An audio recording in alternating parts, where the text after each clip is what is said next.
All right, so this next video, we're going to talk about community structure. And again, I gave you the same definition pretty much of what a community is. When we look at communities, though, we're going to look at two things. When we look at populations, we look at density and we look at dispersion, if you remember from the earlier videos. So for community, we look for species richness and relative abundance. So species richness is defined at how many different species you have. So community 1 has 4. Community 2 has 4.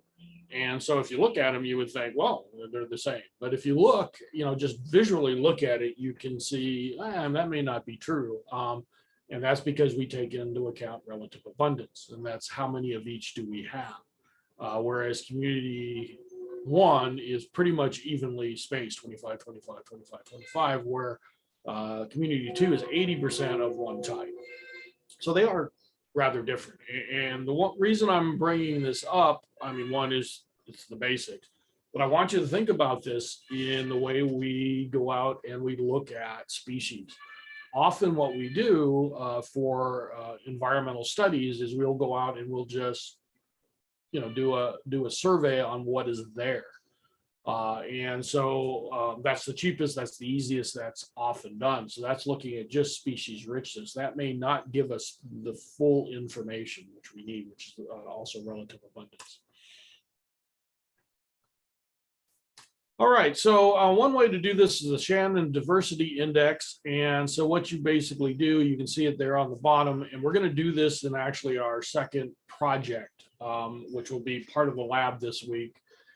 And so what's going to happen is we will look at, and you will be calculating for diversity, and how this works is basically the higher number is going to be more diverse, which is what we're seeing. So although this one looks more diverse than this one, you always got to be careful with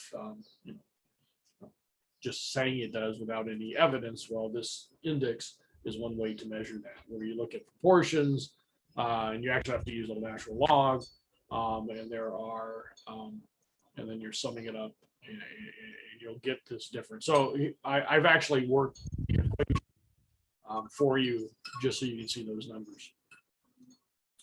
And we're gonna, like I said, we're gonna do that in the lab. Okay, high diversity communities, and this is not well talked about, but what you need to know is they tend to be more productive.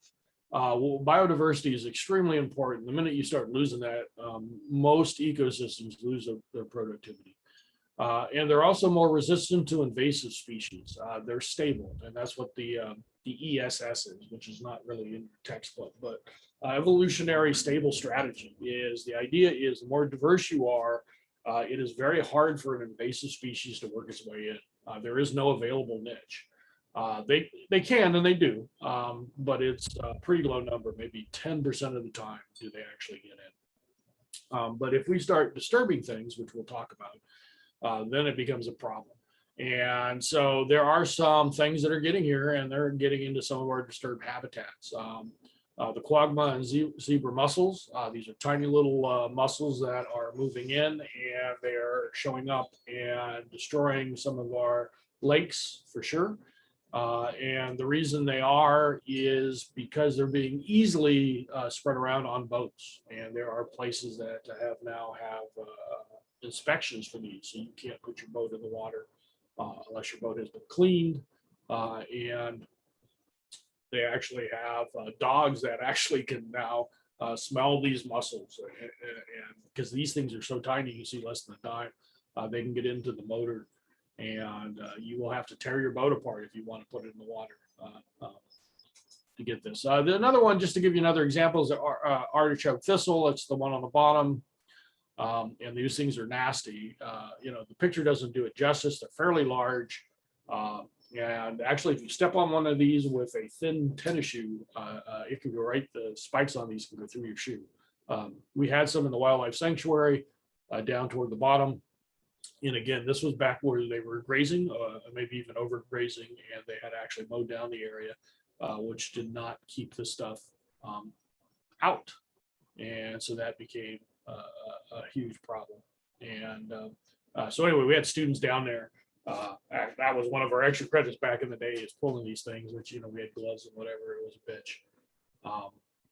But we had cleared most of it. And actually what we found is this thing is pretty invasive. Ag was actually burning it. They would take a little burner out there and burning it, and it turned out that it would pop back up from the roots.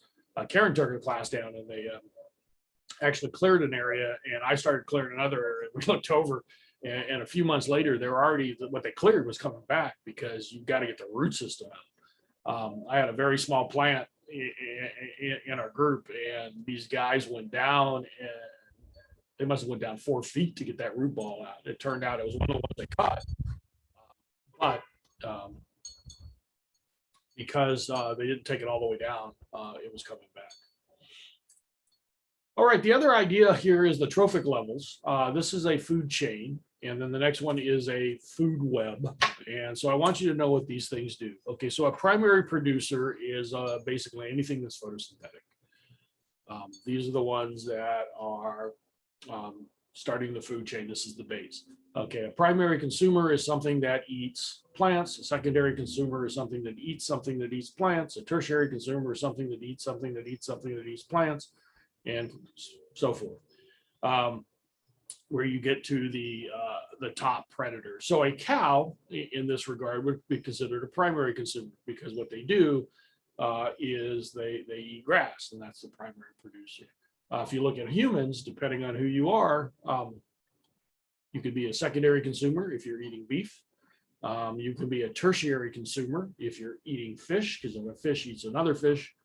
So if you eat some of the bigger fish like tuna, things like that, you could be a tertiary or even a quaternary, depending on, again, on what those fish are eating. So I want you to know that concept.